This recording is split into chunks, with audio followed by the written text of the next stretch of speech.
Palabra de Dios para todos, un ministerio de la Iglesia Evangélica Filadelfia, desde la ciudad de Puebla, en México.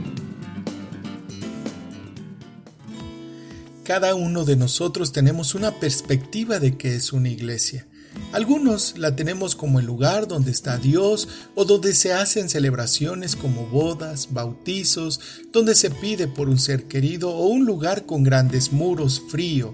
Pero poco sabemos qué es realmente una iglesia, quién la instituyó y cuál es su propósito. Durante esta semana vamos a estar hablando de algunos principios que son necesarios conocer y recordar. En primer lugar, una iglesia es donde se recibe al débil en la fe.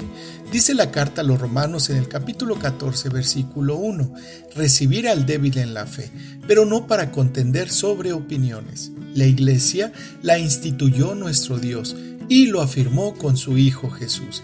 Y a través de esta carta tenemos un mandamiento que nos dice que tenemos que recibir al débil en la fe.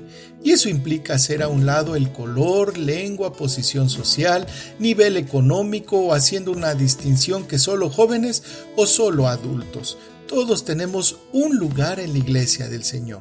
Solo es necesario llegar. Pero notemos que también se nos da un calificativo, al débil. La pregunta obligada es ahora, ¿quién es el débil? Siendo sinceros, todos somos débiles en algunos puntos de nuestra vida y sin dudarlo, fuertes en otros. Por eso es importante llegar a examinarnos de manera continua, buscando descubrir dónde somos débiles para que de esta manera podamos ser sanados, restaurados y cuidados por el buen pastor que es Jesús. Amada iglesia, pueblo de Dios, recibir al débil es un mandamiento. Por eso cuando tengamos oportunidad, escuchemos más y hablemos menos. Todos llegamos siendo nuevos a un lugar y es hermoso cuando personas llenas del amor de Dios te reciben con una sonrisa, te dan la bienvenida con una palabra de aliento o con una frase muy hermosa. Que Dios te bendiga. En ese momento nos convertimos en representantes de Él. La segunda parte de nuestra cita es más profunda, dice Pablo, pero no para contender sobre opiniones. Y esto es ser más que un buen anfitrión.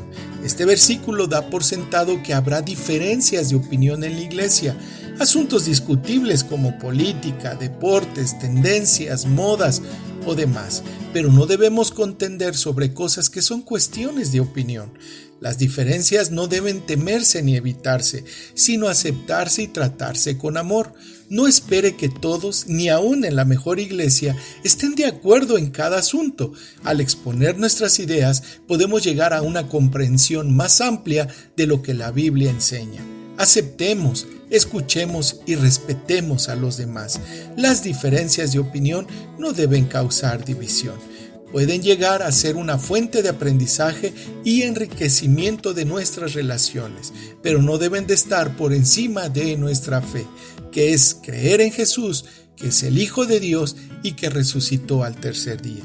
Como iglesia, cumplamos como ciudadanos, seamos responsables con nuestros impuestos, pero no causar contiendas, mucho menos sobre opiniones. Que nuestro Dios nos ayude a recibir al débil en la fe y no contender. Que tengas un día lleno de la paz de Dios. Amén.